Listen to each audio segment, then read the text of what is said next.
गुण माणसाचे सद्गुण त्याचा सुगंध दरवळत असतो. असं सांगतात की महावीर जेव्हा रस्त्यानं चालत होते तेव्हा 4-4 कोस त्यांच्या ब्रह्मचर्याचा सुगंध दरवळत होता आणि महावीर आले असं तो सुगंध अगोदरच सांगत होता. लोकांना आश्चर्य वाटायचं, काहीतरी तेजपुंज, काहीतरी अलौकिक आपल्या नगराच्या दिशेने येते आहे असं लोकांना वाटायचं. आणि मग लोक तिकडे आकर्षित व्हायचे. पण हे ज्याची दृष्टी चांगली त्याला कळेल, ज्याची दृष्टी चांगली नाही त्याला कळणार नाही ना, तो तर आरोपच घेईल. वसुदेवावरती आरोप झाले. राजाने वसुदेवाला निष्कासित केलं, सांगितलं तू माझ्या राज्यातून निघून जा, थांबू नकोस. आणि वसुदेवाने विचार केला, ठीक आहे पण एक काम करतो, माझं एक काम तुम्ही करा, मी नगरी सोडतो. म्हटले बोला काय करायचंय? काही नाही म्हणे, या नगराच्या भोवती जे दरवाजे आहेत त्या दरवाज्यामध्ये दोन्ही बाजूला दगडी नंदी करून बसवा. ठीक आहे, दोन्ही बाजूला दगडी नंदी करून बसवण्याचं त्यांना सांगितलं. राजाने शिल्पकाराला आदेश दिला. शिल्पकाराने सुंदर असे नंदी तयार करून घेतले आणि नंदीग्रामच्या 4ही महाद्वारावरती 2-2 नंदी बसवले. आखीव आणि रेखीव असे नंदी.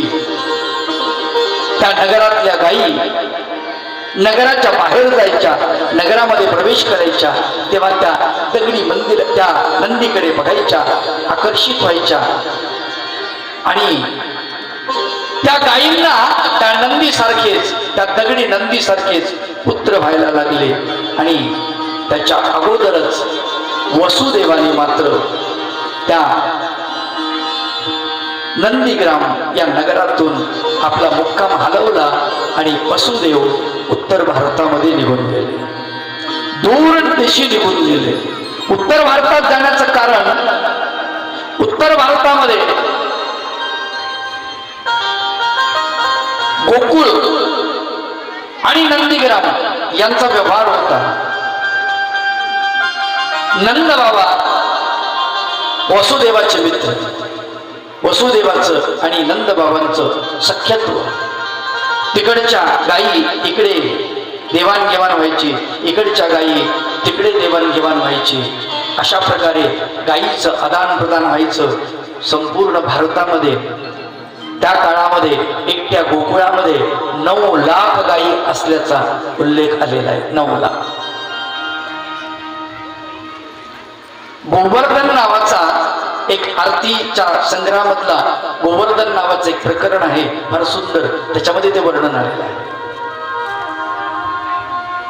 अगदी सुंदर वर्णन आलंय की 9 लाख गायी आहेत. 9 लक्ष धेनो मा पंचवर्णासी मिश्रित पहा, सवी सवगती मुख्य जगन्नाथ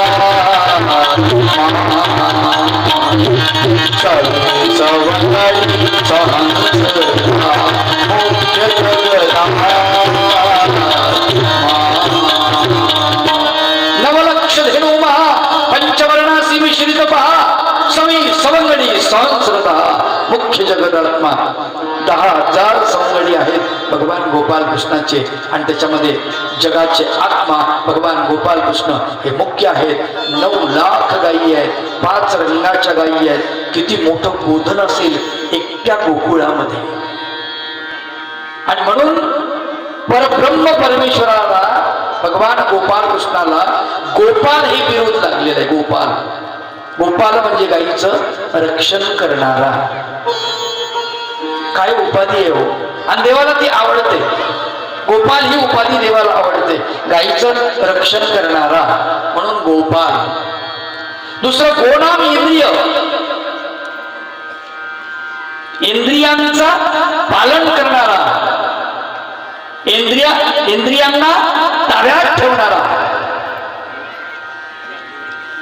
इंद्रियांना वृद्धिंगत करणारा, इंद्रियांकडून काम करून घेणारा, असे अनेक नाव भगवंताला.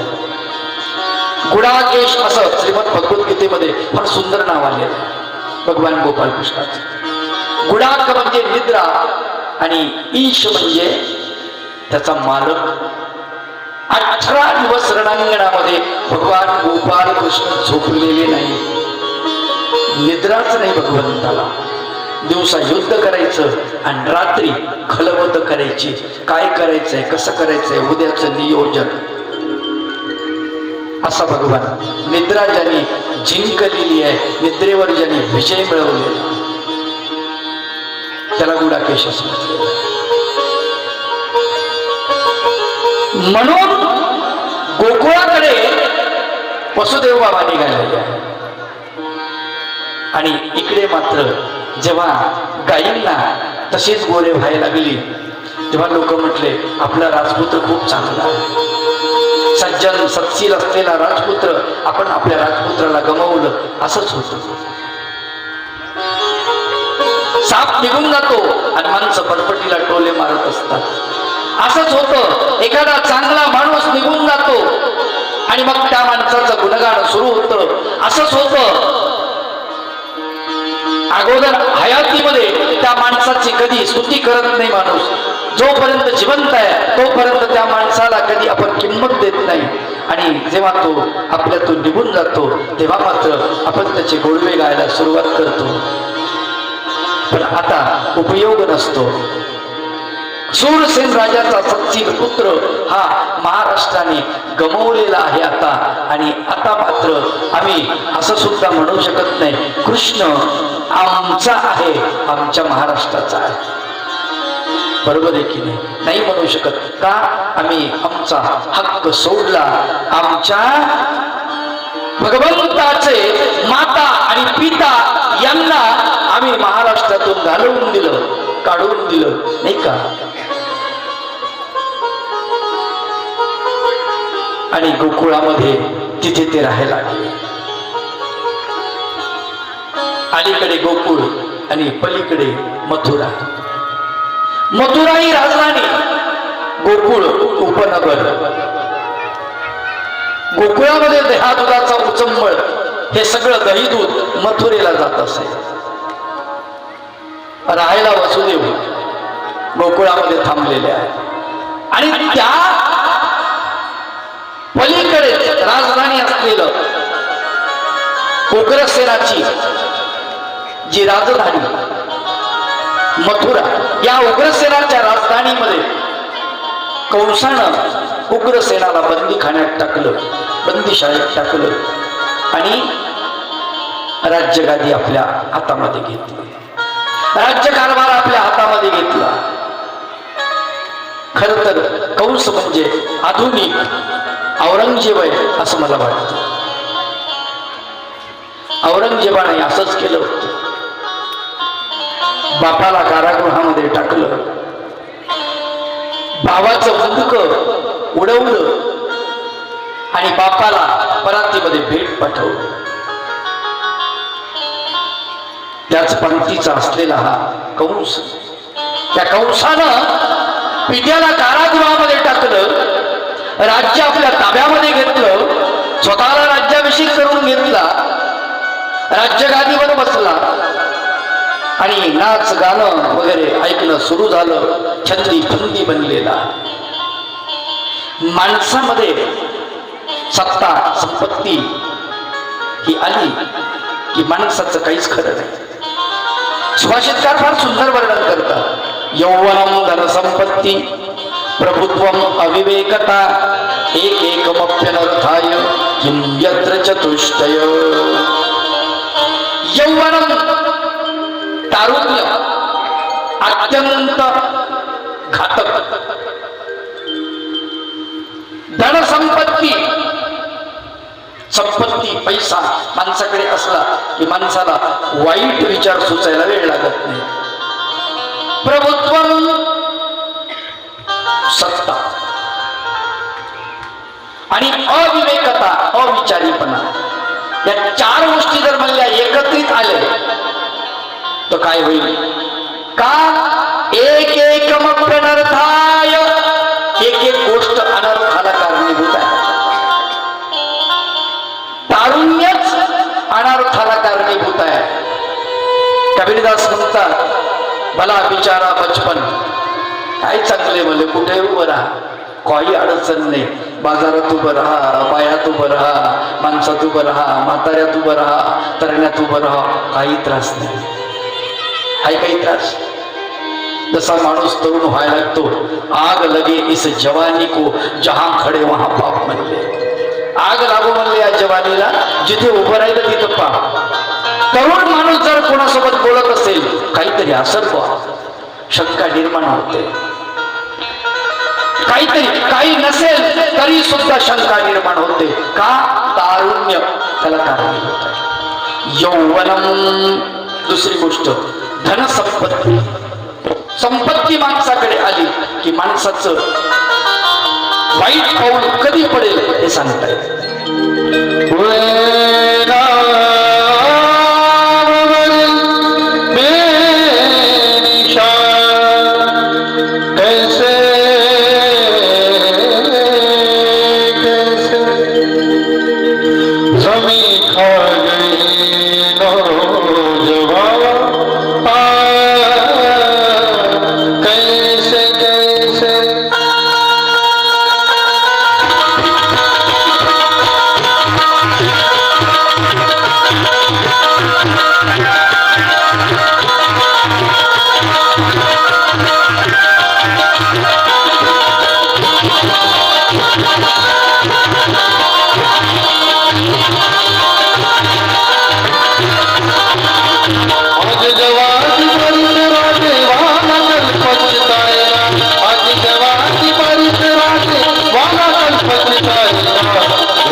उगवणारा दिवस मावळणारा असतो. अंधार प्रत्येकाच्या जीवनामध्ये येणारा असतो. आलेलं तारुण्य ओसरणार असतं, पण त्या तारुण्याच्या धुंदीमध्ये माणसाला कळत नाही. कंसाला असंच झालं. कंसाने अत्याचार सुरू केला. कंस नाच गाण्याच्या ख्यालीमध्ये डुबून गेलेला आहे. प्रजेकडे दुर्लक्ष झालेलं आहे.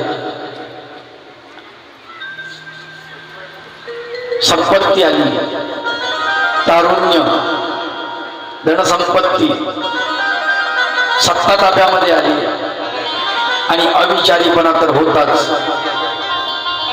जो बापाला कारागृहामध्ये टाकतो आणि सत्ता आपल्या ताब्यामध्ये घेतो, विचार करण्याजोगती गोष्ट आहे. बापाची संपत्ती मुलाच्याच नावाने होणार हे पक्क आहे, अधोरेखित आहे बिलकुल.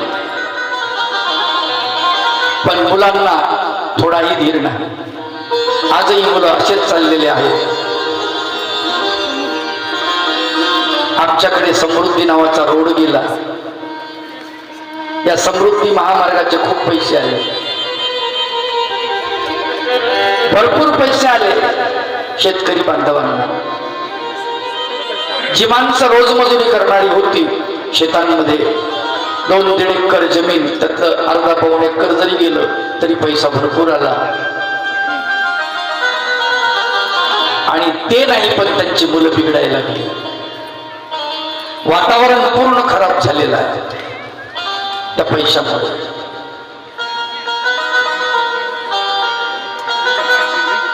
मुलं बापांना जेब खर्च मागायला लागली. जो बाप 100 रुपयासाठी, 200 रुपयासाठी दररोज दिवसभर झटत होता, काम करत होता, त्याचं पोरगं आता त्याला दररोजचे 2000 रुपये जेब खर्च मागतो. ही अवस्था झाली. संपत्ती, विहिरीचं पाणी आटून जातं, संपत्ती काय पुरवणार. पण कंसाच्या कसं लक्षात येणार. कंसानं राज्य कारभार आपल्या ताब्यामध्ये घेतला. मनमानी वाटेल तसं वागू लागला, मनमानी वाटेल तसं करू लागला. राजसभेमध्ये राजपुरुषांना घेऊन बसून नृत्य गायन ऐकू लागला, पाहू लागला. राज्यावरती लक्ष नाही. राज्याच्या सीमा, त्याची संरक्षणाची जबाबदारी राज्याची, त्याच्यावरती लक्ष नाही. आणि जेव्हा राज्य खिळखिळ होतं, जेव्हा राजा व्यसनाधीन होतो, तेव्हा परकीय आक्रमण होण्याची शक्यता दाट असते. असंच झालं. मथुरेच्या सीमालगत असलेले जे राज्य आहे, त्या राजांनी मथुरेवरती आक्रमण करायला सुरुवात केली. हळूहळू प्रतिकार करणारा कंस राजाचं सैन्य तरी काय करणार आहे. राजा मजबूत नसेल, राजाचं पाठबळ नसेल, सेनापतीचा सहारा नसेल, तर राजा काय करणार आहे. सैन्याचा धीर खचत गेला.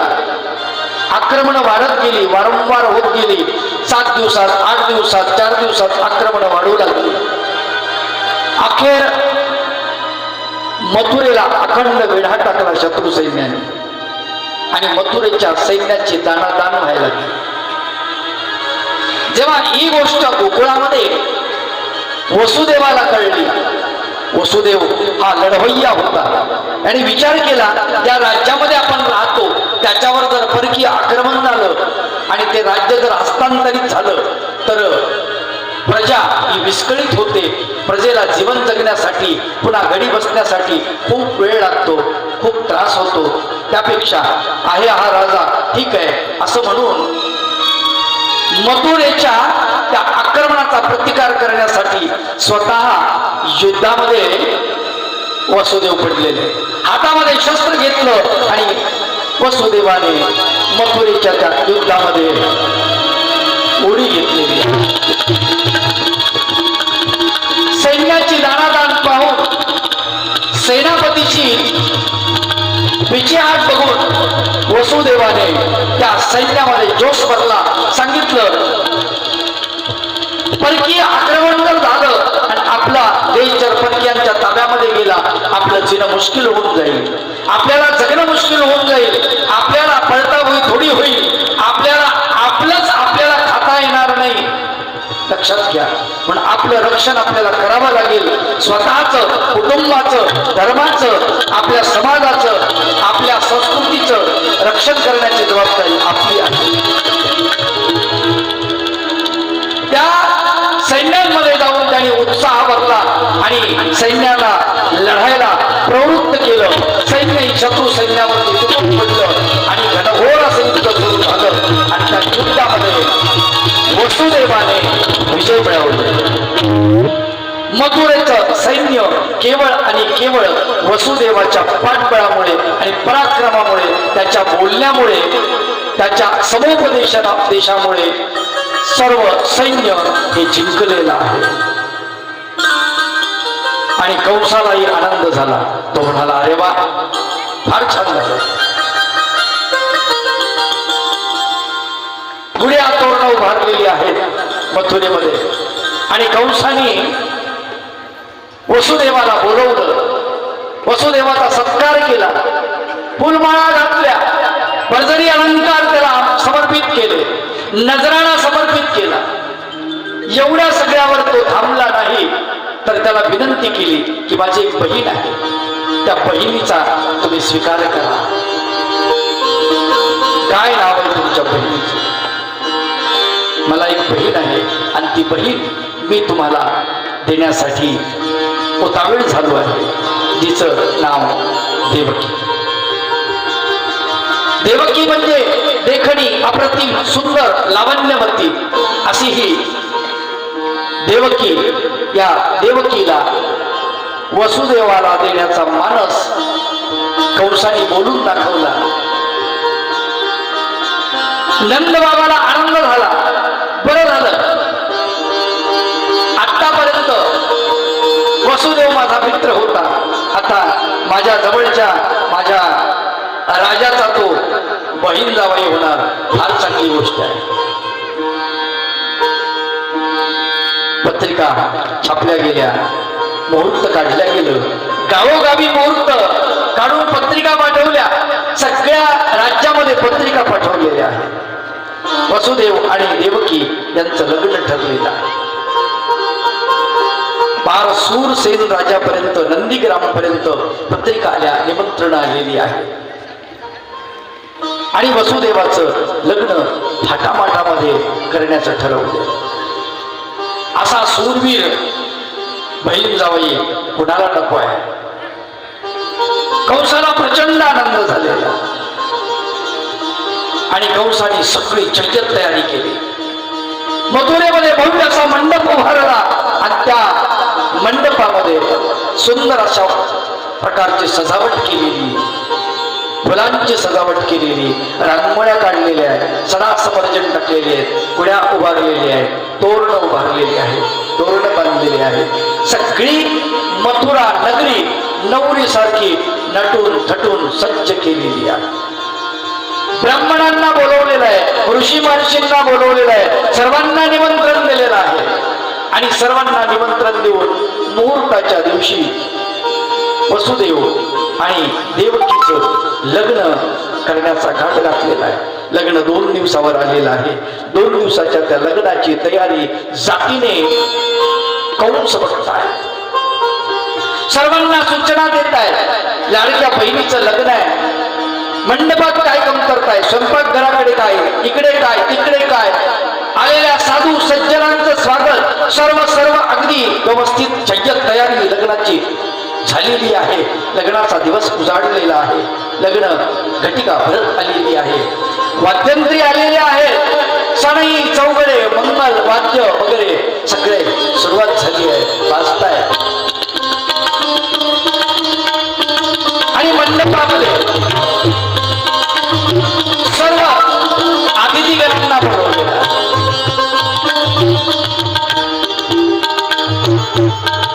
आदल्या दिवशी नवरीला हळद लागलेली,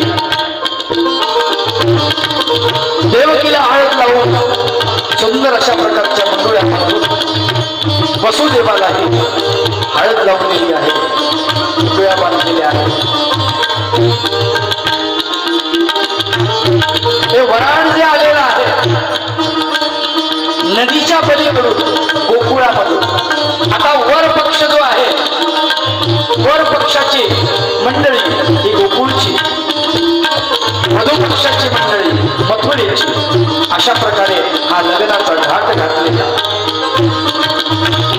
नंद बाबा, यशोदा, अख्खी गोकुळची मंडळी त्या लग्नामध्ये सामील झाली. सुंदर मिरवणूक आलेली आहे. अंबारीवरती वसुदेवाला बसवून लग्न मंडपामध्ये आणलेला, लग्न मंडपामध्ये नवरीलाही आणलेला आहे. लग्नात मंडपाच्या मध्यभागी बोहल्यावरती समोर यज्ञकुंड पेटवलेला आणि त्या यज्ञकुंडाच्या भोवती दोघांनाही प्रदक्षिणा घालायला सुरुवात केलेली आहे. वधूवर प्रदक्षिणा घालतात. उत्तर भारतीय पद्धतीनं लग्न लागते आहे. वसुदेव महाराष्ट्रातले असल्यामुळे दाक्षिणात्य पद्धतीने इकडच्या पद्धतीने लग्न लागते आहे. वधूवरांना उभं करून मनात अंतरपट धरलेला, ब्राह्मणाने अंतरपट धरून मंगलाष्टका म्हणायला सुरुवात केलेली आहे. सर्वांकडे अक्षरा पोहोचलेल्या आहेत आणि ब्राह्मणाने सांगितलं, अक्षरा सगळ्यांना पोहोचल्यात का? म्हटले हो पोहोचल्या. नवरीचे मामा, नवरदेवाचे मामा, या पद्धतीनं महाराष्ट्रीयन पद्धतीनं सुद्धा हे लग्न लागते आहे. आणि मग सुरू करायचंय का? म्हणाले सुरू करा. वधूवरे शुभमंगल सावधान. आणि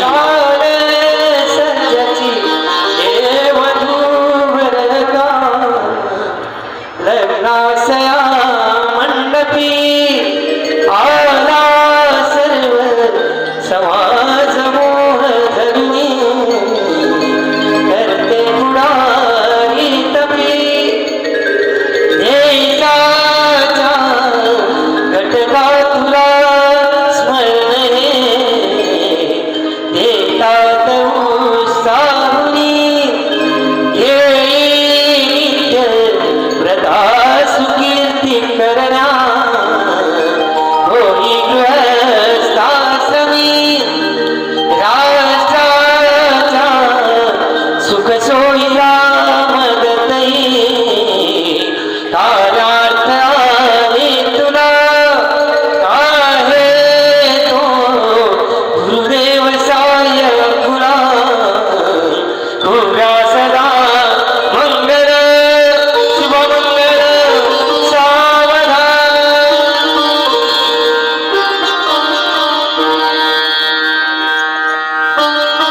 मंगलाष्टका म्हटल्या गेल्या. सगळ्यांनी अक्षरा टाकल्या. लग्न लागले. पूर्वीचे लग्न फार छान असायचे. ते सनई चौघडे सुंदर वाद्य वाजले जायचे. त्या मंगल वाद्याने वातावरण प्रसन्न व्हायचं. 2-3 दिवस लग्न चालायचे. आता अशा प्रकारचे लग्न दिसत नाही. आता लोकांना इतकी घाई प्रचंड प्रमाणामध्ये. एक तर लग्न सभागृहामध्ये होतात, दुपारी लग्न येतं, तिसरा पारी खतम, त्याच्यामध्ये मंगलाष्टकात त्याच्यात जेवण